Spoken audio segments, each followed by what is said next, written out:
9 days before the custody hearing, my 6-year-old met me at her own birthday party like I was a stranger. No hug, no daddy, just a small, rehearsed voice. "Why did you make Mommy cry?" She asked it loud, in front of my parents, in front of the neighbors, in front of the court investigator Sloan had invited to watch. The whole backyard went silent. Sloan never looked up from the cake. For months, she'd coached, staged, and whispered our daughter into flinching from me. And in 9 days, she'd hand a judge a monster with my face. I set down the gift I'd wrapped at 2 a.m., and I smiled, because I had those same 9 days, and she'd just made her first mistake. I'm Grayson. I'm 34, an electrician, and I have spent my whole life learning that the calmest man in the room is usually the one holding the wire that everyone forgot was live. That afternoon, standing on the grass, I was that wire. Let me take you to how the smiling started and how it ended.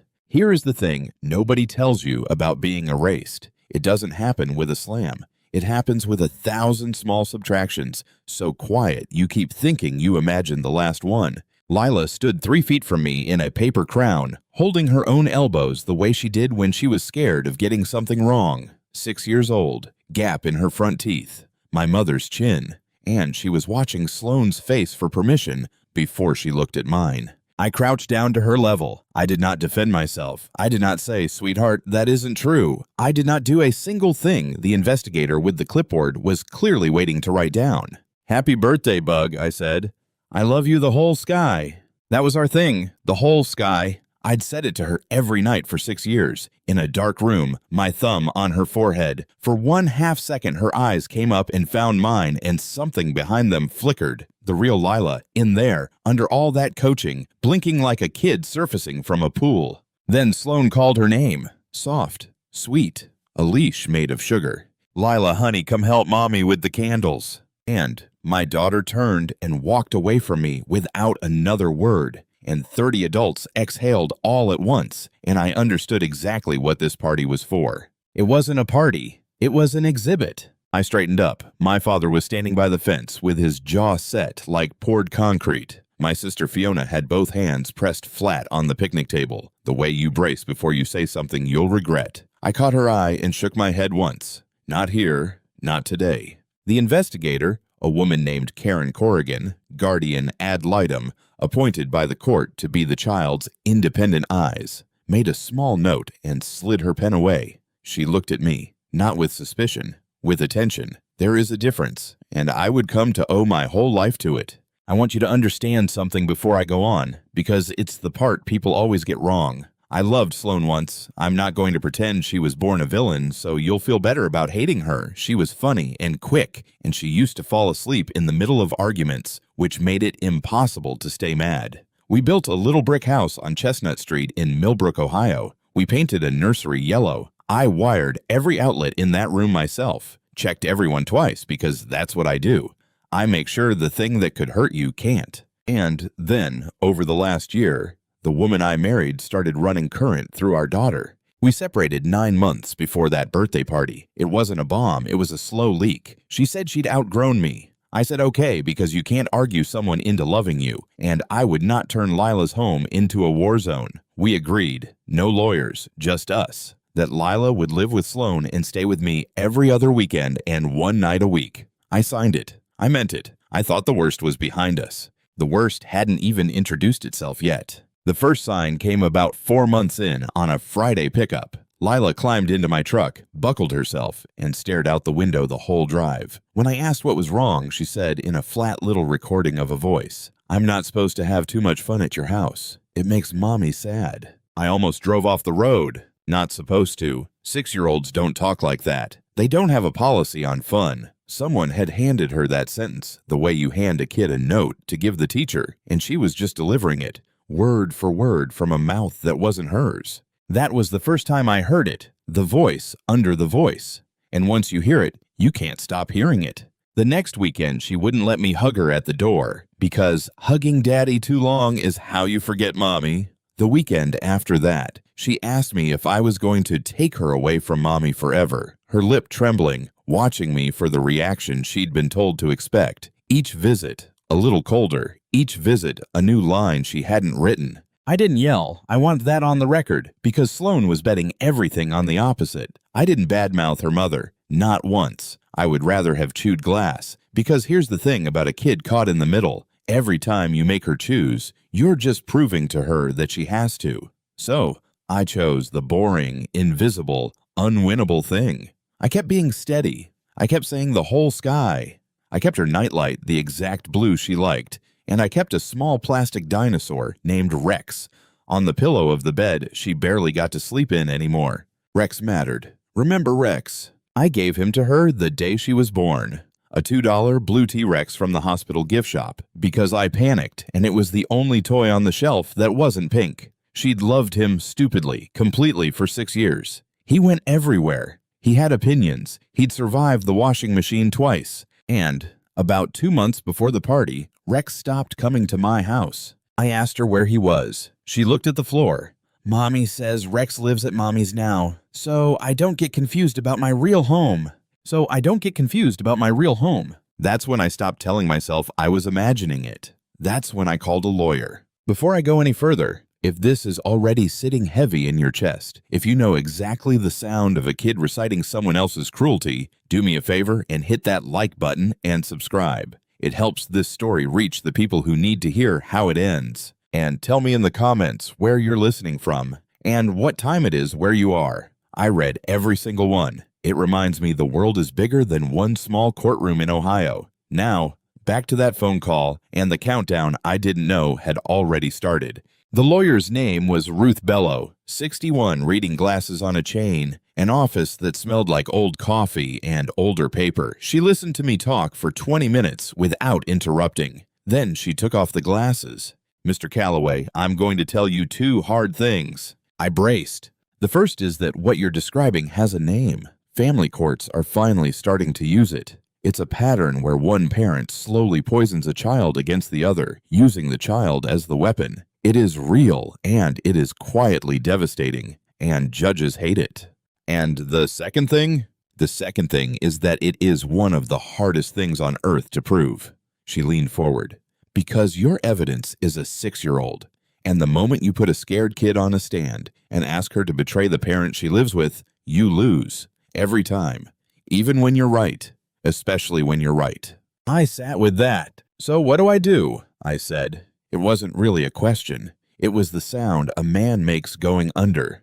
You do the opposite of what she's doing. Ruth put her glasses back on. She's building a story out of a child's mouth. You're going to build the truth out of grown-ups who have no reason to lie. Teachers, the counselor, a therapist for Lila, starting now, and the guardian ad litem, the investigator the court assigns. That woman doesn't work for you or for Sloane. She works for Lila. If you are who you say you are, she is the best friend you have and don't know yet. Karen Corrigan, the clipboard. I didn't know the name yet sitting in that office, but the machine had already started turning. Here's what I stood to lose in plain numbers so you feel the floor I was standing on. Right then, I had Lila 4 days a month and 1 Wednesday night. Sloane had filed to change that. She wanted full legal and physical custody, my time cut to supervised visits, meaning I would sit in a beige county room with a stranger watching while I read my own daughter a book, 2 hours twice a month, if a caseworker had the time. She was asking a judge to turn me from a father into a chaperone. And her paperwork was good. That was the part that kept me up. It was organized. It had dates. It had a list of incidents. The time I showed up angry, I'd knocked firmly after she'd kept Lila from a scheduled visit for the 3rd time. The time I frightened Lila.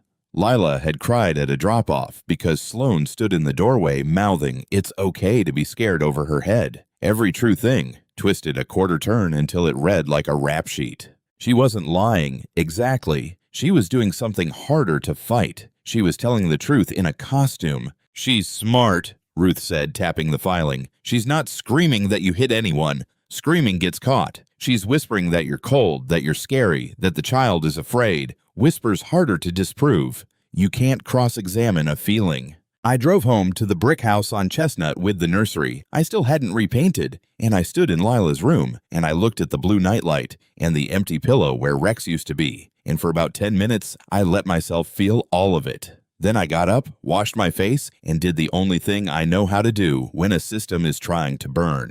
I checked every connection, one at a time. Over the next 6 weeks, I did exactly what Ruth said, and none of what I wanted to. I wanted to march over to Sloane's and shake her. Instead, I emailed her, through counsel, calm and dated, every single time she blocked a visit. No insults, just the facts, building a record without ever raising my voice. I got Lila into play therapy with a child psychologist named Dr. Nolan, a soft-spoken man with a room full of sand trays, and I told him one thing on day one: I don't want you to make her hate her mom. I just want somebody neutral in the room with her. He nodded like he'd been waiting his whole career for a parent to say that. And I started showing up, everywhere I was allowed to be, and nowhere I wasn't. Kindergarten pickup on my Wednesdays, the class Thanksgiving thing, the spring concert where I stood in the back and Lila found my face from the risers and, for one unguarded second before she remembered the rules, she beamed. I met her teacher, Mrs. Pierce, at that concert,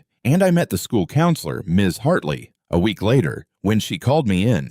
That call is where this story turns, so let me slow down. Ms. Hartley had kind eyes and a careful voice and a folder she kept both hands on. She said Lila had been coming to her office twice a week, not sent, coming, asking for the quiet corner. And she'd started saying things. I want to be careful, Ms. Hartley said. I'm a mandated reporter and I'm not accusing anyone. But your daughter told me something on Tuesday that I haven't been able to stop thinking about. I made myself sit still. She told me she has 2 lists in her head, a mommy list and a daddy list, and she said, Ms. Hartley checked her own notes, wanting to get it exact. I'm not allowed to put good things on the daddy list or mommy gets the sad face. I have wired live panels with my bare hands. I have never felt current like that. Mr. Calloway, kids don't build 2-list systems on their own. Somebody taught her to sort. She slid the folder a half-inch toward me and stopped. I can't give you this. It's the school's. But I can tell you I've documented it, dated it, and if a court ever asks me under oath what I've observed in this child, I will tell them the truth. All of it. I asked her the only question that mattered. Would you? Really? People don't like to get involved. She didn't blink. I have watched a bright little girl go gray in 6 months. I'm already involved. That was the first grown-up with no reason to lie. I drove home and I did not celebrate because I've flipped enough breakers to know that finding the fault is not the same as fixing it. But I wrote down her words in my head and I carried them like a lit match, cupped, out of the wind. 2 lists, a mommy list and a daddy list, words that were never hers. I didn't know yet that I'd hear that exact phrase again, in a courtroom, in 9 days, out of the mouth of the one person Sloane trusted most. Sloane felt me getting steady, and a manipulator can smell steadiness the way a fire smells oxygen. So she turned it up. The visits started evaporating. Lila had a stomachache on my Wednesday. A sleepover she'd been so excited about landed exactly on my weekend. A cold, a recital, a cousin's thing. Each one alone was nothing. Any parent cancels sometimes, but I wasn't reading them alone anymore. I was reading them the way you read a load that keeps tripping. Not one bad outlet, a bad line behind the wall. I documented everyone through Ruth. Dated email, no heat. Noting that scheduled parenting time on the 14th did not occur. Requesting a makeup date. Sloane's replies got shorter and colder, and once careless. Lila doesn't feel safe going. I have to listen to my daughter. My daughter, not our daughter. She'd started doing that everywhere. In texts, in the filing, at the school. Subtracting me from the grammar of my own kid. One Wednesday sticks with me more than the rest because it's the day I understood how deep it had gone. I showed up for my court-ordered evening, 6 to 8, dinner, and a book. The crumbs of time I still legally had. I knocked. Nothing. I knocked again. Through the front window, I could see the TV going and a small shape on the couch, and I knew she was home, and I knew Lila knew I was out there. Sloane finally opened the door 6 inches. She doesn't want to come. Can I hear that from her? You want to force her in front of the neighbors? That trap again, held open, warm as a bath. I didn't force anything. I asked, past Sloane's shoulder, gentle. Hey, Bug, it's Daddy. You want to get tacos, no pressure, only if you want. And there was a long silence. And then Lila's voice, small and coached and heartbreaking. I'm scared to. Scared to. of tacos, of a Tuesday night booth we'd sat in 50 times, where she always stole my hot sauce and thought it was hilarious. Somebody had taken the safest, most ordinary thing in her world and taught her to be afraid of it. I could have pushed the door. I had a court order in my truck that said I was allowed. Instead, I crouched down on that porch in view of the whole street, and I said through the 6-inch gap, "That's okay. You never have to be scared with me, and you never have to prove it. I'll be back next week. I love you, the whole sky." The door closed. I heard the deadbolt, and I stood on that porch for a second with a court order in my pocket and my kid 10 feet away calling tacos a threat, and I understood that I was not fighting a woman anymore. I was fighting a version of me that Sloan had built inside our daughter's head, a scary stranger wearing my name. And you cannot outshout a ghost. You can only slowly be so consistently unscary that the real kid eventually notices the ghost doesn't match. That's a long game. It's a brutal game. And I was losing it, right up until the grown-ups started to talk. I've had a lot of nights to think about why Sloan did it, and I owe you the honest version, because a villain you don't understand is just a cartoon. And Sloan was never a cartoon. Sloan's father walked out when she was 7, same age Lila is now. I've done that math more times than is healthy. He left on a Sunday, promised to call, and then he just thinned out. A birthday card, then not even that. Sloan grew up as the daughter a father chose to forget, and she built her whole self around a single iron belief that men leave, and that the only way to survive it is to stop needing them first. So when our marriage cracked, I don't think Sloan saw a co-parenting arrangement. I think she saw a rerun. She looked at Lila and saw a 7-year-old about to be abandoned by her dad. Because in Sloan's world, that's just what happens. It's gravity. And some broken, frightened part of her decided she would not let her daughter be destroyed the way she was. She would get there first. She would make Lila not need me, so that when I inevitably left, it wouldn't cost the kid anything. The horror of it is that she thought she was protecting Lila. She was so sure I'd become her father that she started manufacturing the abandonment herself, on a schedule with laminated cards, hurting Lila now to spare her a wound I was never going to give her. Understanding that didn't make me forgive it. Let me be clear, a reason is not a permission slip. She was a grown woman with a therapist's phone number and a choice, and she chose to run current through a child. But it did make me stop hating her, somewhere around the 6th sleepless night, and start pitying her instead, which, it turns out, is a much steadier thing to build a strategy on than rage. Because you can't out-argue a wound like that, you can only outlast it. I couldn't convince Sloan I wouldn't leave, but I could refuse to leave, quietly, for as long as it took, in front of every teacher and counselor and judge who cared to look, until the evidence of a father who kept showing up got too heavy for the story of a father who left. Then she brought in reinforcements. Her mother, Margot Renner, 63, the kind of woman who runs a church committee like a small army and has never once believed she was wrong about anything, moved into Sloan's spare room to help with Lila. Within 2 weeks, Margot was the second voice. She started showing up to school pickup instead of Sloan, so that when I came on my Wednesday, there was a witness. She told the neighbors in that warm, concerned tone that does more damage than a shout that poor Sloan is just terrified for that baby. She told the checkout girl at the Kroger. She told the pastor. She was building a village, and every villager was being handed the same script. Here's the thing about Margot, and I'll say it once, and then I'm done being fair to her. She wasn't evil. She genuinely believed her daughter. She had decided somewhere along the line that the story of the frightening husband was true, because the alternative, that her own girl was hurting a grandchild on purpose, was a door she could not make herself open. So she leaned on that door with all her weight for the rest of this story. That's not a monster. That's a coward with good intentions, which in a courtroom does exactly as much harm. I met the wall of them at pickup one Wednesday. Margot had Lila by the hand on the school steps. When Lila saw my truck, she started toward me, one real springy 6-year-old step, and Margot's grip tightened, and Lila stopped like she'd hit the end of a chain. "She's tired, Grayson," Margot said, smiling for the other parents. "Maybe today isn't a good day." "It's Wednesday," I said, even, quiet. "It's my day. You're welcome to make a scene about it." And there it was.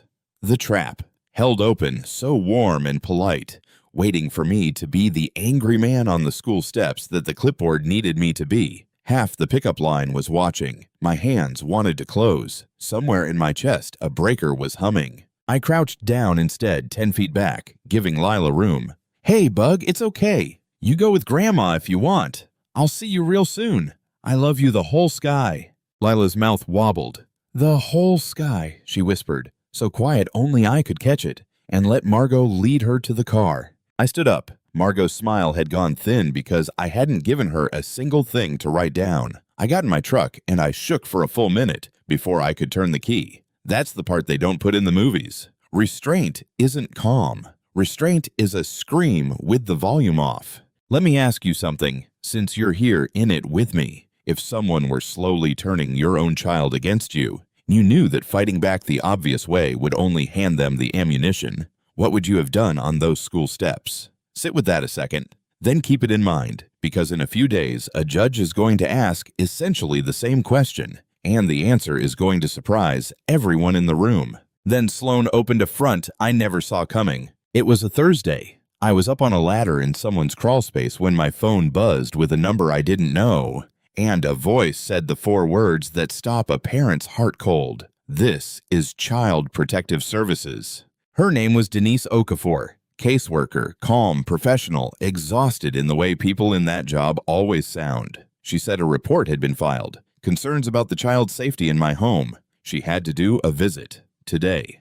I climbed down out of that crawl space with my hands shaking so hard I could barely fold the ladder. Because here is what a false report does, even a stupid one, even one that will obviously fall apart. For the length of the investigation, you are guilty. That's how it feels. Somebody had picked up a phone and pointed the most powerful, most terrifying machine in a parent's world, the one that can actually take your kid, and aimed it at a man whose whole crime was wanting to see his daughter on Wednesdays. I knew who filed it. Of course I knew. You don't have to prove who pulled the alarm to know who was standing next to it. Ms. Okafor came to the brick house on Chestnut that afternoon. I did the only thing you can do. I let her in. I showed her everything. Lila's room with the blue nightlight and the smoke detectors I test on the 1st of every month because I'm an electrician and I can't help it. The full fridge, the outlet covers, the little step stool by the bathroom sink. I answered every question flat and true, and when she asked gently whether there was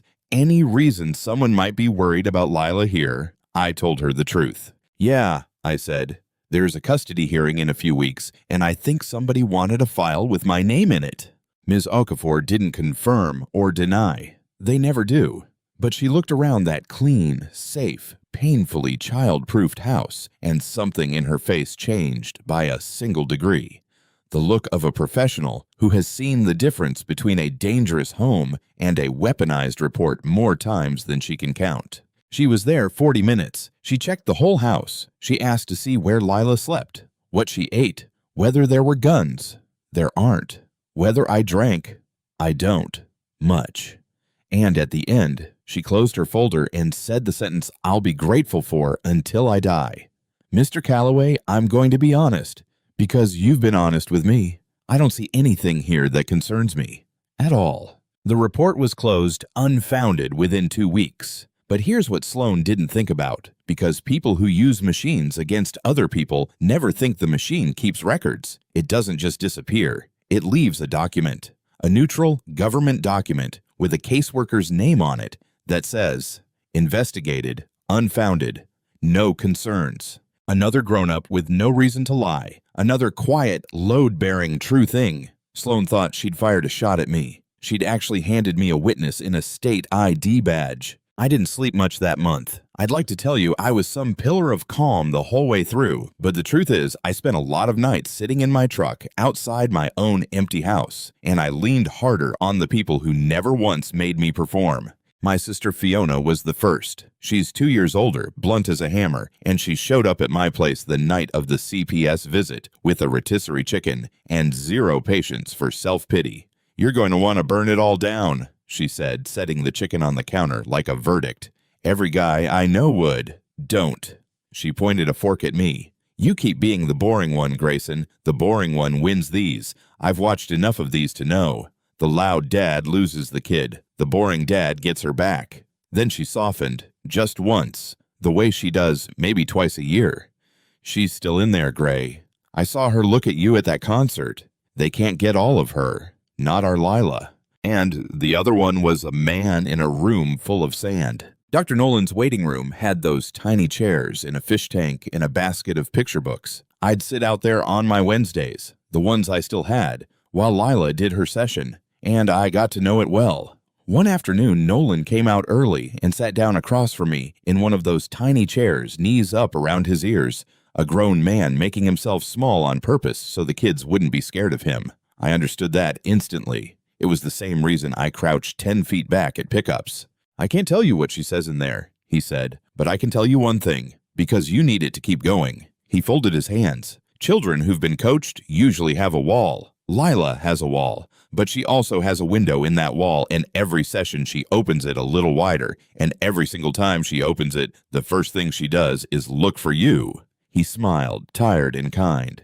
You're not losing her, Mr. Calloway. You're just having to wait outside the window a while. Keep showing up. That's the whole medicine. There isn't a better one. And there was my father. He's 71, a retired lineman, spent 40 years climbing poles in ice storms so the rest of the county could keep its lights, which tells you everything about where I learned to run toward the dangerous quiet instead of away from it. He doesn't say much. He came over one Sunday, looked at the temporary paperwork on my fridge for a long time, and didn't offer a single word of comfort because that's not a thing he has. What he did was pull a kitchen chair around, sit down heavy, and say, "You know why a line stays up in a storm, Grayson?" "Tension," I said. I'd heard it my whole life. Tension, even pull, both directions, no slack and no yank. He tapped the table once with a knuckle like a walnut. You yank a line to make a point, it snaps, and then everybody's in the dark. You hold steady tension long enough, the storm blows out, and the line's still there in the morning. He stood back up, knees cracking.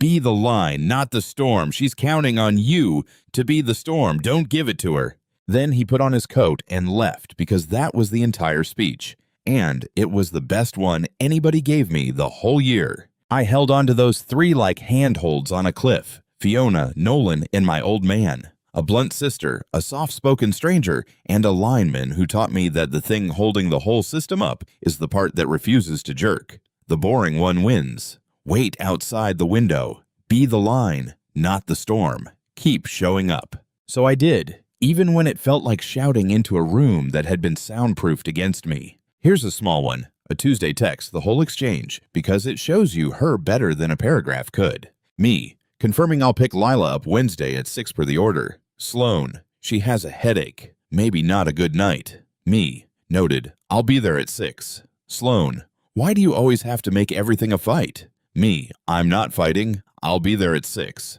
Sloan, this is exactly what the judge is going to hear about. I read it 3 times in the truck. Study it. Every single message from me is 4 words and a time.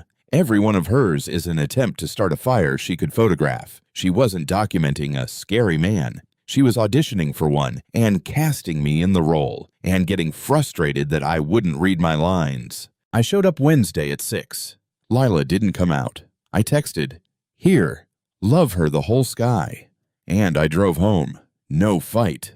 Just a time and a father who kept it. The middle of that month is a blur of small defeats, but one afternoon isn't a blur. One afternoon I remember frame by frame because it's the day the invisible thing became something I could hold in my hand. It was a rare full weekend, one Sloan couldn't wriggle out of, because Dr. Nolan had recommended consistency, and even her lawyer knew how it would look to block it. Lila came in quiet, hollow, carrying the little pink backpack she took everywhere. I made grilled cheese. We watched her dinosaur show. She fell asleep on my chest at 7:30 like she used to, and I didn't move for 2 hours because I wasn't going to be the one to end it. In the morning, she wanted pancakes, and while she was washing up, I went to grab her a clean shirt from the backpack. There was a folded index card in the front pocket, laminated, careful, in Sloan's neat teacherish print. At the top it said, in blue marker, our special words. Below it, a list,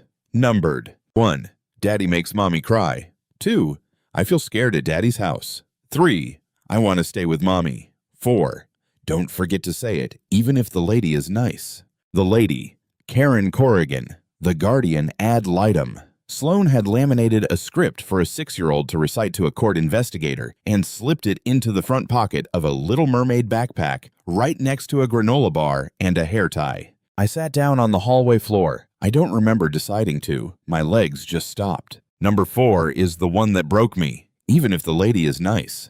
She'd anticipated kindness. She'd war-gamed the possibility that a stranger might be gentle with our daughter, and she'd preloaded Lila against it. That is not a mother having a bad year. That is a person who has looked at a child's trust and seen a resource to be mined. Words that were never hers, I said out loud to the empty hallway. It had a name now. It had a laminated, numbered blue marker name. Here is what I did next, and it's the reason I can tell this story with my head up. I didn't keep it as a secret weapon. Every instinct I had said hide it, save it, spring it. But Ruth's voice was in my head. Build the truth out of grown-ups who have no reason to lie. A father who ambushes a courtroom with a card he found looks like a father with a grudge. A father who does the right thing immediately looks like exactly what he is.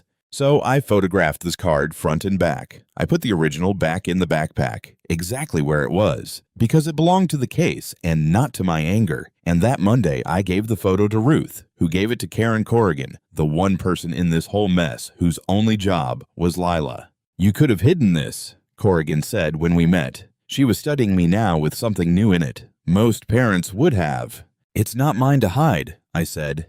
It's hers. She should get to grow up knowing which parent told the truth about her. Corrigan wrote that down too. I didn't know it then, but that sentence, and the fact that I put the card back, ended up in her report to the judge. Turns out the guardian doesn't just watch the child. She watches you watch the child. 11 days out, I finally had something solid. And Sloan, who had no idea I'd found the card, was about to make her boldest move yet. Lila's birthday party 2 days later, with the court investigator invited to watch. 9 days before the hearing, the whole staged afternoon. She thought she was closing the trap.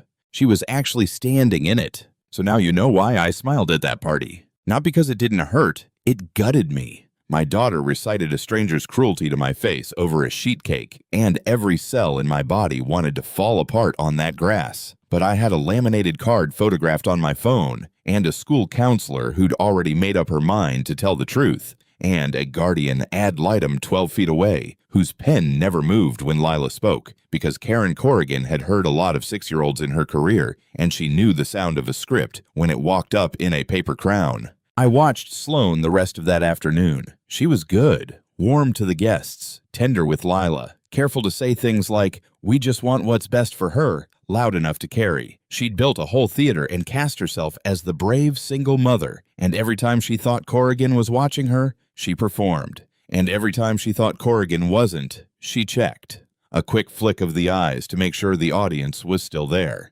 Corrigan caught the flick. I saw her catch it. A performer who checks her audience isn't afraid. She's working. I left before the presents because staying would have made Lila choose, and I was done making Lila choose. I kissed the top of her head. She smelled like frosting, and the strawberry shampoo Sloan bought, and the whole 6 years of her. The whole sky, Bug, I said, and I walked to my truck with 30 people watching me not fall apart, and I drove around the corner, and then I parked, and then I fell apart. 9 days. I spent them the way you'd rewire a house that's about to be inspected, quietly, correctly, one circuit at a time, so that when someone finally threw the main switch, nothing I'd touched would fail. Day 8. I met with Ruth and we mapped it. Not a trick, a structure.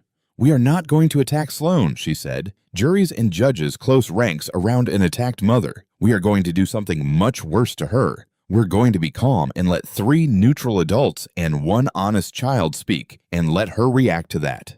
"She'll react," I said. I knew Sloan's temper. It only ever came out when she was losing. "Then we let her." Ruth almost smiled. "The best exposure isn't the one you perform. It's the one the other person can't stop themselves from performing for you." Day 7, Dr. Nolan called. He couldn't tell me what Lila said in session. That's hers. But he could tell me he'd submitted a letter to the court and that he'd used a phrase I'd never forget. The child presents with a loyalty bind consistent with coaching and shows visible relief when permitted to express positive feeling toward her father. Visible relief. My kid was relieved when a grown-up gave her permission to love me. That sentence lives in me rent-free.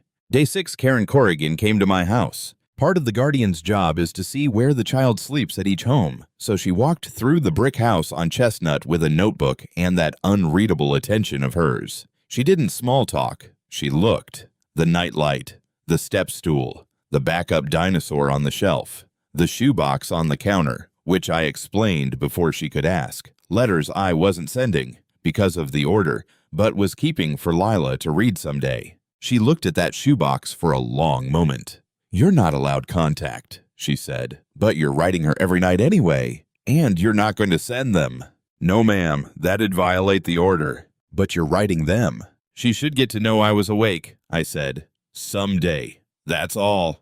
Corrigan wrote something down. Then she asked me the question I think she'd come to ask, the real one, watching my face while she did. "Mr. Calloway, if this hearing goes your way, if you got everything you're asking for, what happens to Lila's relationship with her mother?" It was a test. I knew it was a test, and I also knew there was only one true answer, and that the true answer and the smart answer were for once the same. "I protect it," I said. "I don't say one bad word about Sloan. Not ever. A kid should get to love both her parents." I looked at her. "Sloan made Lila choose. I'm never going to make her choose back. That's the whole difference between us, and it's the only difference that matters."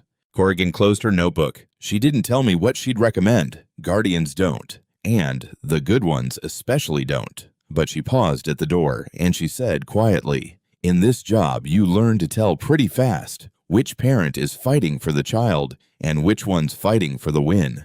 And then she left, and I stood in my hallway not knowing which one she thought I was, but suspecting, for the first time in 9 months, that steady might actually be enough. Day 5 is the one that mattered most, though I didn't witness it. Karen Corrigan did her independent interview with Lila, just the two of them, at the school, with a playmat and a box of crayons and no parent in the building. I only learned what happened later from the report and from Corrigan's own testimony, but I'll tell you now because it's the hinge the whole case turned on. Corrigan didn't ask Lila about Daddy. That's the trick most people get wrong, and the trick Sloan never understood. She asked Lila to draw her family, just draw everybody. And Lila drew a house and a mommy, and a grandma and a dog they didn't have but wanted, and, small, in the corner, half off the page, a stick man with a hard hat holding a tiny blue dinosaur.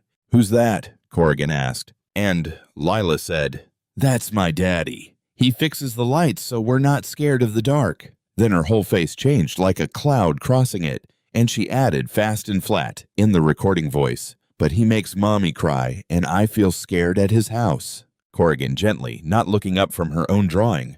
"Oh, what are you scared of at Daddy's house?" And Lila opened her mouth, and nothing came out, because there was nothing on the card for that question. Number 4 had prepared her for a nice lady. It had not prepared her for a nice lady who asked her to be specific. The rehearsed line had crumbled the second the phrasing changed. That's the tell. That's the thing guardians are trained to catch. A scared kid can describe a scary thing in 100 true, messy, specific ways, but a coached kid only has the one sentence, and it snaps the moment you push on it sideways. Corrigan wrote it down. All of it. The hard hat, the dinosaur. He fixes the lights so we're not scared of the dark. And the sentence that couldn't finish itself. Day 5. I didn't know any of it yet.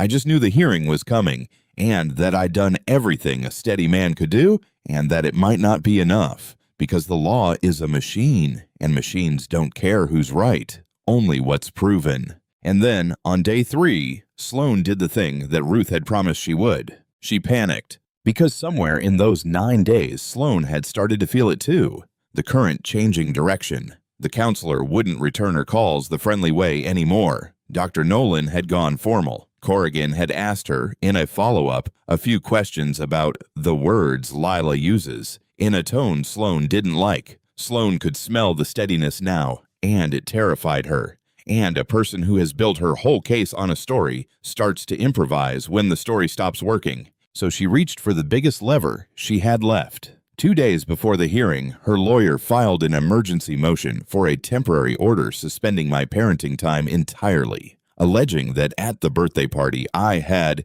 created a frightening scene and intimidated the child in front of witnesses. The birthday party, where I'd crouched down, said "I love you" the whole sky, and left before the presents so my daughter wouldn't have to choose. That birthday party. She'd taken the single gentlest thing I did all year and filed it as a threat. And for 2 days, it worked. The emergency motion got in front of a magistrate before the full hearing could. That's how these things go. A quick ex parte look when a parent yells fire. The magistrate hadn't seen Corrigan's report yet, hadn't heard Ms. Hartley or Dr. Nolan. All she had was a sworn affidavit from a frightened-sounding mother, a supporting one from a grandmother, and a witness list of party guests who'd describe a tense man leaving early. She granted it, temporarily, pending the full hearing. No contact with Lila until the judge sorted it out. Not a phone call, not a Wednesday, nothing. I found out in Ruth's office. She read the order twice, quietly, then set it down and said, "This is temporary. This is not the war. This is a bad hour before the war." She meant it to steady me. It didn't.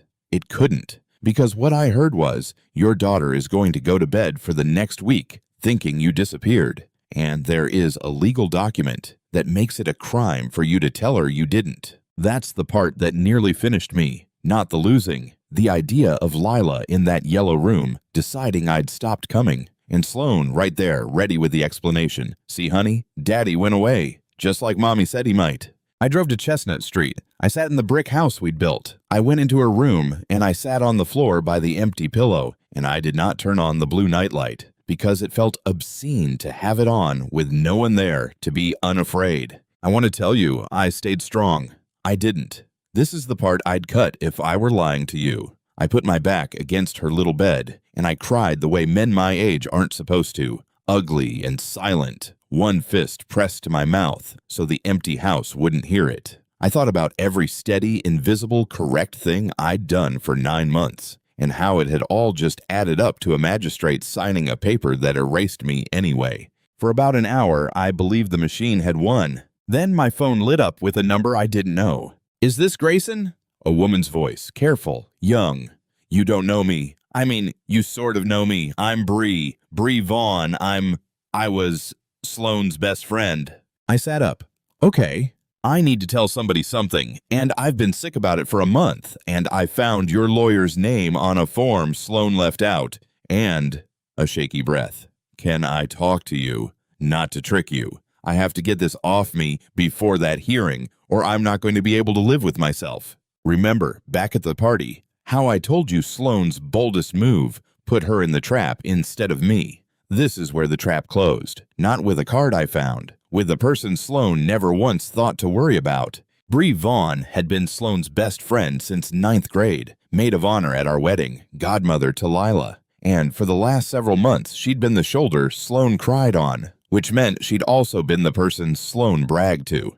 We met at a diner off Route 9, the kind with vinyl booths and coffee that never stops coming. Bree's hands didn't stay still the whole time, and she told me things I already suspected, and one thing I didn't. "She thinks it's a game she's winning," Bree said. "She'd call me after every visit. Guess what Lila said to him today? Like it was funny. Like a scoreboard." Bree looked sick.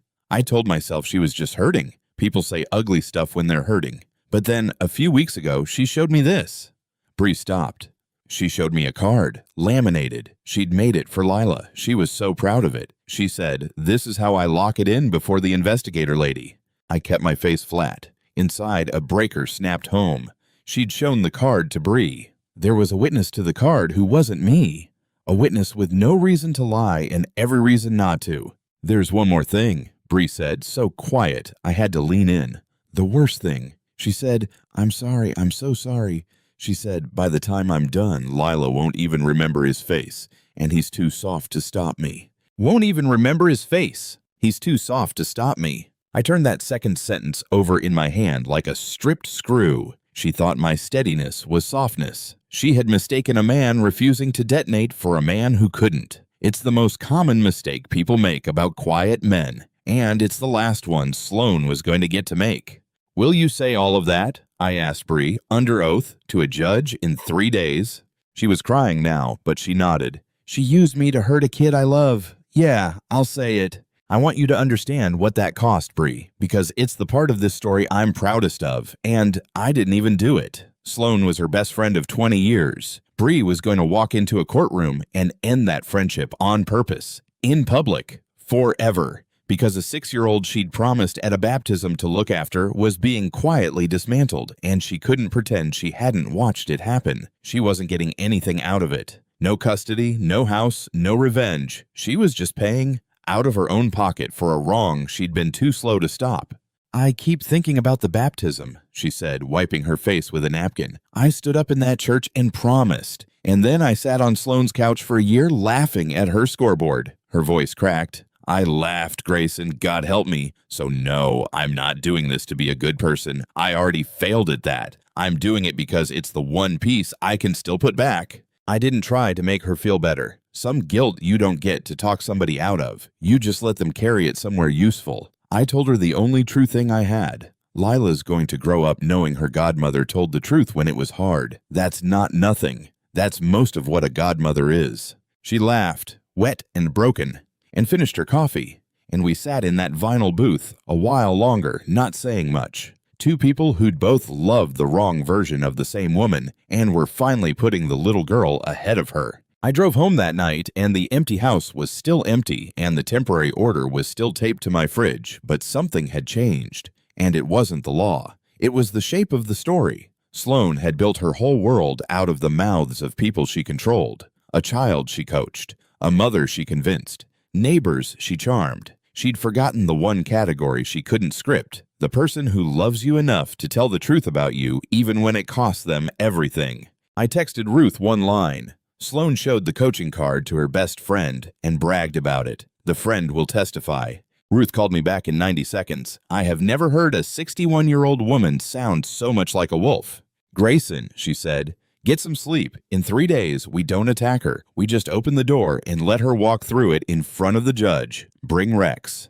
Bring Rex? Bring the dinosaur. Trust me. Judges are people, and that little girl's whole heart is in a $2 toy that her mother took hostage. When the right moment comes, that toy is going to say more than any lawyer can. I went to Lila's room, and I took Rex's twin off the shelf, because of course I'd bought a backup years ago, the way you do when your kid loves something breakable that much. The original still lived at Sloan's, held hostage so Lila wouldn't get confused about her real home. But I had his brother. Same chipped blue tail, same dumb underbite. I put him in my jacket pocket, and I did not sleep, but I stopped crying because a man with a plan and a witness and a dinosaur is a different man than one alone on a nursery floor. Those no-contact days were the longest of my life. I want to tell you how I got through them, because it's not heroic, it's just what was left. I wrote her letters I wasn't allowed to send. The order said no contact, so I didn't contact her. I'm not a man who violates a court order even when it's strangling me, because the second you do, you become the story they've been telling. But nobody said I couldn't write. So every night, on the kitchen counter of the empty brick house, I wrote Lila a letter and put it in a shoebox. Just small things. What I made for dinner. A joke about Rex. That I'd fixed the flickering light in the hall she used to be scared of. That I loved her the whole sky and always would, no matter what anyone said, no matter how long it took. I told her, in ink she couldn't read yet, that I hadn't left, that I would never leave, that if she was lying in her bed across town thinking Daddy went away, she was wrong, and someday I'd hand her a whole shoebox of proof that I was awake at this exact hour, 3 miles away, choosing her. I figured I'd give her the box someday, when she was older, when she asked what really happened, the way kids eventually do. I wanted there to be a record. Not for a judge, for her, so that whatever version of me Sloan had tried to install, my own daughter would one day be able to hold the real one in her 2 hands and count the nights. One of those nights I drove past her school. I don't know why. It was dark, closed, nobody there. I just needed to be near a place she'd been happy. I sat in the lot for 20 minutes like a fool, and then I drove home and wrote her another letter about how her school looks at night, all quiet and blue, waiting for the kids to come back and turn it loud again. That's the part of restraint nobody warns you about. It isn't strength, it's just love with nowhere legal to go. So you builded a box and wait. 3 days. The first one, Ruth and Bree and I sat in a conference room for 4 hours, and Ruth did to Bree what the other side would do. Pushed her, doubted her, called her a jilted friend with an axe to grind. Bree held, not because she was polished, because she wasn't. She kept saying the same plain thing 100 ways. I loved that little girl, and Sloan used me to hurt her, and I can't unknow it. Ruth sat back at the end and said, "That's the whole case. Don't add a word to it." The second day, Ms. Hartley emailed Ruth to confirm she'd honor the subpoena, and Dr. Nolan's letter came through formally, and Karen Corrigan's report landed on the docket, sealed so I couldn't read it. But there, 3 neutral adults lined up quietly, each one holding a small true thing. No fireworks, just load-bearing. And on the second evening, something happened I didn't plan for. Margot came to my door. I almost didn't open it. When I did, she stood on the step of the house her daughter used to live in, and for the first time since this began, she wasn't performing for a pickup line or a pastor. She looked 63 and tired and scared. "I'm not supposed to be here," she said. "No," I agreed. "You're not." She twisted the strap of her purse. "Lila asked me last night why you stopped loving her." Margot's voice cracked on the word loving, and I opened my mouth to say what Sloan told me to say. And I couldn't, because I've watched you at those pickups, Grayson. A guilty man makes a scene. You never once made a scene. She pressed her lips together. I don't know what's true anymore. I just know I helped, and I shouldn't have, and I don't have the courage to fix it in that courtroom tomorrow, so I came to say it to your face instead. I'm sorry. Here's the thing. I could have used that. I could have said, then come testify, Margot, come undo it in front of the judge. And part of me wanted to grab her by the collar and drag her down to the courthouse. But she was Lila's grandmother, and when this was over, however it ended, Lila was going to need every adult who loved her, including the flawed, cowardly, well-meaning ones. So, I didn't grab her. I'm not going to ask you to testify against your own daughter, I said. I'd never ask a kid's grandmother to do that. I met her eyes. But you're going to have to decide for the rest of Lila's life which kind of grandma you're going to be. That's not my job to fix. That's yours. She nodded and cried a little on my step and left. She did not testify. She wasn't strong enough, and I'd made my peace with that. But I'll tell you now, because it matters later. That conversation was the first crack in the wall Sloan had built, and once a wall starts, it doesn't stop at one brick. That was the one villain I let stay human. She'd earned that much and no more. The third day was the night before, and it was the longest of my life, and I'll spare you most of it. I ironed a shirt I don't wear. I read Corrigan's cover email 11 times, looking for a hint of which way she'd landed, and found nothing. I put Rex's brother in my jacket, took him out, put him back. At 3 a.m., I stood at Lila's dark window in a house across town that I wasn't legally allowed to enter, and I said the whole sky to a window with the light off, feeling like the world's biggest fool, and meaning it more than I've ever meant anything. Then came the morning, and the worst gut punch of the whole 9 days. Worse than the card, worse than the empty room, worse than the order on the fridge. I got to the courthouse early. Sloan arrived with Lila. She'd brought her, which even her own lawyer clearly hadn't wanted, a last bit of theater, and Lila saw me across the marble lobby. She didn't run to me. She hid behind Sloan's leg and looked at me like I was weather, bad weather. And then, prompted by nothing, in the flat little recording voice loud enough for the whole echoing lobby to hear, she said, "You went away. Mommy said you didn't want us anymore." Every person in that lobby turned to look at the man whose 6-year-old had just announced he'd abandoned her. That was the bottom, right there on the cold marble. 9 days of steadiness, and it had come to my own daughter believing I'd left her on purpose. I felt the whole thing wobble. I felt the animal urge to cross that floor and grab her and say, "No, no, that's a lie. They made me stay away. I would never." And I didn't. Because that's exactly the scene Sloan needed. One last time with a bailiff watching. I crouched down 30 feet away, and I put my hand flat on my own chest, right over the pocket where Rex's brother was riding. And I said, quiet, just for her, across all that stone. "The whole sky, Bug. I never went anywhere." Lila's face did the cloud thing. The real her, surfacing, then pulled back under. Sloan steered her toward the courtroom doors. Ruth put a hand on my shoulder. "Now," she said. "Now we go in there and we don't raise our voice once. Let her raise hers." We went in. The courtroom was smaller than the ones on TV. Wood paneling, fluorescent hum, a flag going a little gray at the edges. Judge Alcott presided, a woman in her late 50s with reading glasses and the flat, unbothered face of someone who has heard every lie a human being can tell about the people they used to love. Lila was not in the room. A victim advocate had taken her to a family waiting area down the hall. Good, this part wasn't for her. Sloane's lawyer, a crisp woman named Frisk, went first because they'd filed, and I have to hand it to her. The story she told was airtight, if you didn't know the man it was about. She described a controlling husband, a wife who'd finally found the courage to leave, a little girl, sensitive, frightened, telling the same story to everyone, her mother, her grandmother, party guests, even a court investigator. "This isn't one woman's word, Your Honor," Frisk said. "It's a chorus. When a child, a mother, and a grandmother all say the same thing, the simplest explanation is that it's true."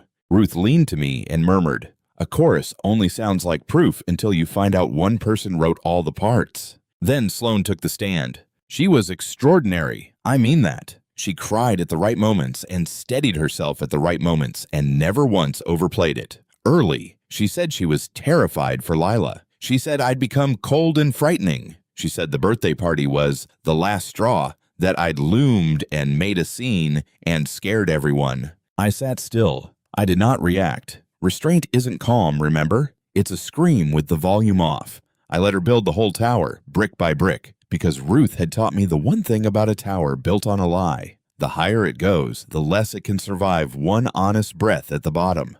Frisk sat down satisfied. Judge Alcott looked at Ruth. "Cross?" Ruth stood. She did not attack. This is the part I want you to see, because it's the opposite of every courtroom scene you've ever watched. She asked Sloane 4 soft questions. "Mrs. Calloway, you love your daughter." "More than anything." "You'd never use her to hurt your husband?" A flicker. "Of course not." "You've never given Lila words to say about her father?" "Never." "Clean, certain, on the record." "Thank you." Ruth sat down. 4 questions. Sloane relaxed, thinking she'd survived the hard part. She just locked 3 doors and handed me the keys, because then the neutral adults came in one at a time, and none of them worked for me, and none of them raised their voice. And each one quietly made a liar out of a sentence Sloane had just sworn to. Ms. Hartley first, the school counselor. She testified plainly about what she'd observed over 6 months. A bright child gone gray, twice weekly visits to the quiet corner. The 2 lists comment. "I want to be fair to both parents," she said. "But in 22 years, I have learned the difference between a child who is afraid and a child who has been assigned a role. Lila is the second kind." Frisk objected. Alcott overruled her, mildly, and told Ms. Hartley to continue. She did. Step 1, the lie. Step 2, the first honest breath. Frisk tried to shake her, suggested Ms. Hartley was biased, had only heard one side. Ms. Hartley tilted her head. "Ma'am, I've never spoken to Mr. Calloway about the case. I called him in once, months ago, and he asked me exactly one thing." She looked at the judge. "He asked me not to let anyone turn Lila against her mother, including him." The room shifted, just slightly. You could feel it, like a house settling. Next came Mrs. Pierce, Lila's kindergarten teacher, who taught for 19 years and clearly did not want to be there. She kept it simple, which is what made it hurt. She testified that Lila used to draw pictures of her whole family at the art table and had, at some point in the winter, stopped drawing her father entirely. "She'd get to where he'd go on the page," Mrs. Pierce said, "and she'd look up at me like she was checking a rule, and then she'd leave that part blank." Frisk asked whether children stop drawing parents for all sorts of reasons. "They do," Mrs. Pierce agreed, "but they don't usually ask permission first." "They don't usually ask permission first. It went into the room, and it stayed there." Then Ruth entered the CPS record, the closed, unfounded investigation, and called Denise Okafor to the stand. The caseworker, state ID, tired eyes, the flat credibility of someone who investigates real horrors for a living and has no patience for manufactured ones. She confirmed she'd received a report alleging safety concerns in my home. She confirmed she'd done a full, unannounced visit. She confirmed her finding. Unfounded, no concerns whatsoever. Ruth asked one question. Ms. Okafor, in your professional experience, do false reports get filed during custody disputes? Frisk objected. Alcott allowed it. Yes, Okafor said. It's one of the more disturbing things I see. Someone uses my agency as a weapon. It wastes resources that real endangered kids need. She looked very briefly at Sloan, and it tells me a lot about the person who filed it. Nobody had said Sloan's name. Nobody had to. That was the thing about the whole hearing, and the reason it worked. Not one of my witnesses attacked her. Not one raised a voice. They just each set down a small, true, dated stone. A counselor's stone, a teacher's stone, a caseworker's stone. And by the time they were done, those stones had built a wall, and Sloan was on the wrong side of it, and she'd carried half the bricks there herself. Then Dr. Nolan's letter went into the record, read aloud. The loyalty bind, the coaching consistent presentation, the phrase that still lives in me. The child shows visible relief when permitted to express positive feeling toward her father. Frisk argued a letter isn't testimony. Alcott noted it and kept it, and wrote something down. Sloan's certainty was developing a hairline crack. I watched it happen. She'd expected me to come in swinging, red-faced, the monster from the affidavit. And instead, there was just a quiet man in an ironed shirt, and a parade of calm professionals, and her own 4 sworn nevers hanging in the air getting heavier by the minute. And then Judge Alcott said the words that turned the whole room. I'd like to hear from the guardian ad litem. Karen Corrigan stood up. She was not on anybody's side, and she made sure everyone knew it in her first sentence. Your Honor, my client is the child, not either parent. I've spent 6 weeks with all 3 of them. She walked the judge through it in a voice as flat and dry as a tax form, which is exactly what made it land like a blade. The interference with parenting time, documented, dated, a pattern. The neighbors all describing the same story in nearly identical phrasing, which is itself a red flag. Your Honor, real witnesses vary, coached ones rhyme. The 2-list system. And then the interview. I asked Lila to draw her family, Corrigan said. I did not mention her father. She drew her mother, her grandmother, a dog.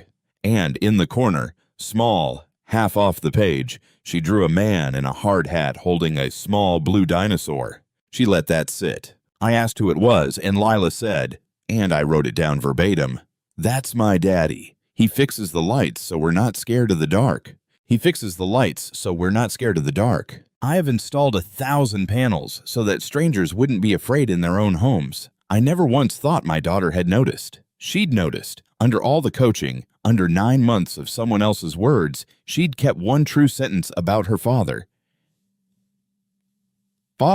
And she'd handed it to a court investigator with a crayon. I did not cry. I had promised Ruth, but I put my hand on the pocket where Rex's brother was, and I pressed. Then, Corrigan continued, the child's demeanor changed. She recited quickly and without effect, but he makes mommy cry, and I feel scared at his house. So I asked her gently to tell me what she was scared of, to describe it. Corrigan looked at Judge Alcott directly, and she couldn't. She had no answer. Not a wrong answer, no answer at all. A genuinely frightened child can give you 10 specific, sensory, contradictory details. A coached child has one sentence, and it collapses the instant you ask it to be specific. Lila's collapsed. In my professional opinion, this child has been systematically coached to make statements against her father that she does not understand and cannot support. Silence.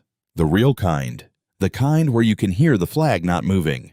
Frisk stood to object and then didn't quite know what to object to and sat back down. That was step 4 and step 5, and I hadn't said a single word. Ruth asked to recall Sloan to the stand. Alcott allowed it. And this is where I watched a careful woman come apart one thread at a time, not because anyone yelled, but because the truth had finally arrived in the room and there was nowhere left to put it. Ruth held up the photograph of the card.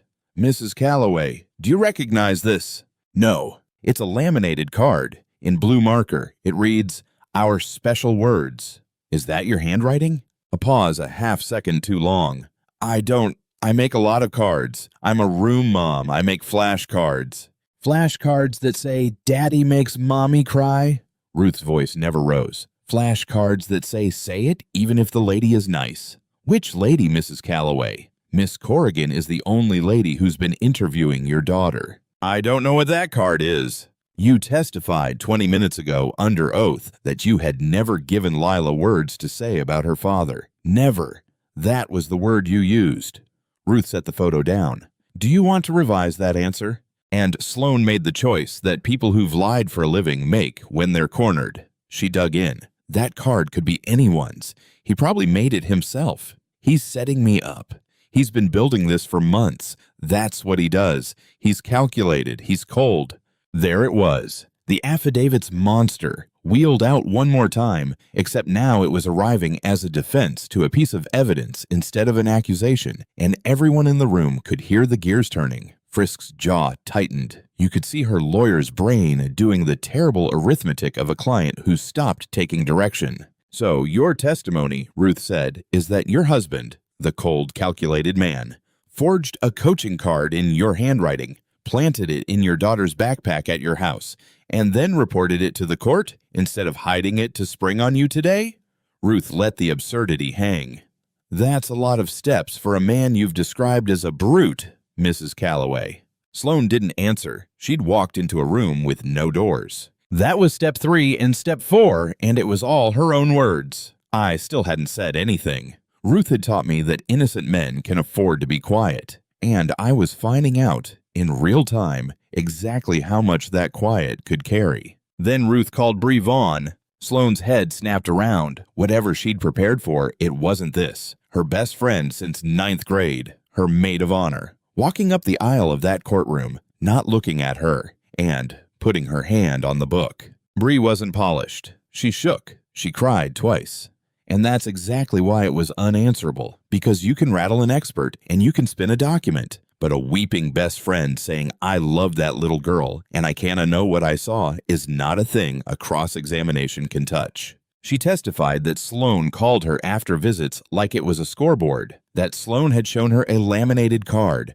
She was proud of it. She called it our special words, a card telling Lila what to say to the investigator lady, including a line about saying it even if the lady was nice. And Ruth, quiet as ever, entered into evidence the photograph, the card, front and back, number 4 in blue marker, don't forget to say it even if the lady is nice. The same card Corrigan had independently already described the effects of. The same card a child had failed to perform the second someone was kind to her. Frisk's cross of Bree was brutal, and it accomplished nothing, because Bree kept answering every attack with the same 3 words, I was there.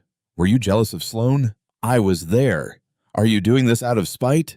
I was there. She showed me the card. And then Ruth asked her last question, and I watched Sloan's whole world come down. Bree, did Sloan ever tell you what she wanted to happen to Grayson and Lila's relationship? Bree looked at the judge, not at Sloan. She said, by the time I'm done, Lila won't even remember his face. Bree's voice broke on the last part. And he's too soft to stop me. He's too soft to stop me. Here's the beautiful, terrible thing about that sentence. It was the truest thing Sloan ever said, and it was the thing that destroyed her, because it proved intent, not a scared mother protecting a child, a person with a stated, witnessed goal of erasing a father who'd mistaken his refusal to burn the house down for weakness. And that's when Sloan did the one thing Ruth had promised, all those days ago, that she wouldn't be able to stop herself from doing. She stood up. That is a lie, she said too loud in a courtroom to a judge. Frisk grabbed her sleeve. Sloan shook her off. She's jealous. She's always been jealous. She wanted him, pointing at me. She wanted my life. Mrs. Calloway, Judge Alcott said. Sit down. But Sloan was past it now, past the performance. And the real thing underneath came pouring out in front of the one audience she couldn't charm. I did what I had to do. You don't know what I'm her mother. I decide who she loves. I decide. Not some card, not some she's mine. I decide who she loves. The whole room heard it. The bailiff heard it. Frisk closed her eyes. Corrigan, very slightly, wrote one more line. And I sat there, calm in my ironed shirt, and I did not say one word, because Sloan had just done in 11 seconds what no lawyer of mine could have done in 11 days. She'd told the truth, not the whisper truth in a costume, the real one. She'd stood up in a court of law and announced that she believed she owned our daughter's love and had the right to ration it. Judge Alcott let the silence go long. Then she took off her reading glasses, which I'd learn is the thing she does right before the floor opens under somebody. "Mrs. Calloway," she said very quietly, "I've been doing this for 26 years, and I want you to understand that everything you just said is now part of the record." Sloane sat down. The color went out of her face as she realized what she'd done. Too soft to stop me. She'd bet the whole thing on that. And she'd been wrong about the only thing that mattered. Soft and stoppable are not the same word. I'd been stoppable looking on purpose for 9 months so that when the current finally reversed, it would run clean. Judge Alcott called a short recess. When she came back, she didn't reach for a speech. Judges who mean it never do. She denied the emergency motion outright, the one that had kept me from my daughter for 9 days. She called it, on the record, an attempt to weaponize the court against a fit and, frankly, remarkably restrained parent. She lifted the suspension of my parenting time, effective immediately. Then she did the thing I hadn't let myself hope for. She found that the evidence showed a sustained pattern of alienating behavior by Sloane, and she said the sentence that I've kept in a drawer in my chest ever since. A parent's job is to protect a child's relationship with the other parent, not to ration it. This court will not reward a strategy of erasure. She didn't hand me sole custody on the spot, and if she had, I'd have questioned the whole thing. That's not how careful judges work, and Lila didn't need a gavel bang. She needed a floor. Instead, she ordered what actually heals a kid. Reunification therapy immediately with Dr. Nolan to rebuild what 9 months had bent. A revised schedule that moved us to equal time now, with a review in 90 days and a stated inclination toward giving me primary residential custody if the alienation didn't stop. Karen Corrigan to stay on the case with full access, and she put Sloane on formal notice in writing that any further coaching, any at all Mrs. Calloway and I will know, would be grounds to flip custody entirely. Frisk asked, carefully, about her client's mother being allowed continued contact. Alcott looked at the empty chair where a grandmother should have been sitting and wasn't. "Grandparents who tell the truth are a gift to a child," she said. "The court has no quarrel with a grandmother who chooses to be one." She banged the gavel once. It was over. Not loud, not a movie, just a small county courtroom on a Tuesday, and a machine that, this one time, had landed on the side of what was true. I didn't celebrate. I want you to know that. Sloane sat at that table with her face in her hands, and whatever she'd done, she was still the mother of my child, and there is no version of this where I get to be happy watching Lila's mom fall apart. Ruth squeezed my arm. "You did it exactly right," she said. "You let her be the loudest person in the room. That's the whole trick, Grayson. Innocent men can't afford to be quiet." I walked out of that courtroom hollowed out and lighter at the same time, which is a thing grief and relief do when they arrive together. And in the hallway, the family advocate was waiting with Lila. My daughter stood on that scuffed county linoleum, small in her party dress she'd insisted on wearing, holding her own elbows the way she does. Nobody was coaching her now. Sloane was still inside. For the first time in 9 months, there was no one standing over Lila's shoulder mouthing the words. She looked at me, really looked, and I saw her doing the math a 6-year-old shouldn't have to do. The 2 lists, the sad face, the rules. I didn't rush her. I crouched down the way I'd crouched 100 times that year, giving her room. And I reached into my jacket pocket, and I took out Rex's brother. Same chipped blue tail, same dumb underbite, and I held him out on my flat palm, not pushing, just there. The way you offer your hand to something that's been taught to flinch. Lila's eyes went to the dinosaur, then to my face, then back. "Rex lives at your house, too," I said, quiet. "He always did. Nobody has to get confused. You get both." And my daughter looked at that stupid $2 toy, and something 9 months in the making finally broke the right way. And she crossed the linoleum and put her arms around my neck and pressed her wet face into my collar and said in her own voice, her real one, the one under the voice, the one that was always still in there, "The whole sky, Daddy." I held her and the dinosaur, and I did not let the county hallway hear the sound I made, and I said the whole sky back into her hair, over and over, until it stopped being a bedtime code and started being what it always was. A promise that outlasted every word anyone tried to put in her mouth. That was last month. The 90-day review is coming, and Dr. Nolan says Lila's color is back. She has 2 homes now and 1 list, and Rex commutes with her like a tiny blue diplomat. I still don't say a bad word about her mother. I never will. A kid should get to love both parents without a bill coming due, and I'd rather chew glass than hand Lila what Sloan tried to hand me. Sloan stopped the coaching, not out of some change of heart, out of the judge's notice in writing, which is sometimes the only language a certain kind of person hears. We're civil. We hand off at the curb. It's not friendship. It's a truce that keeps a little girl safe, and that's enough. And Margot made her choice. She sat Lila down one Sunday and told her, plainly, "Your daddy never went anywhere. That was a grown-up mistake, and it was mine, too." She didn't have the courage to say it in a courtroom. She found it at a kitchen table. I'll take it. Courage that shows up late is still courage, and Lila gets to keep a grandma. If you've ever been the quiet one, the one who got called cold or soft or weak because you refused to burn everything down to win, I want you to hear this from someone who's been there. Tell me in the comments about the moment you chose steady over loud. I read every one. Sometimes the person holding the live wire is the only one who keeps the whole house from catching. Here's the only things I really know. They can put their words in a child's mouth, but they cannot take yours out of her heart.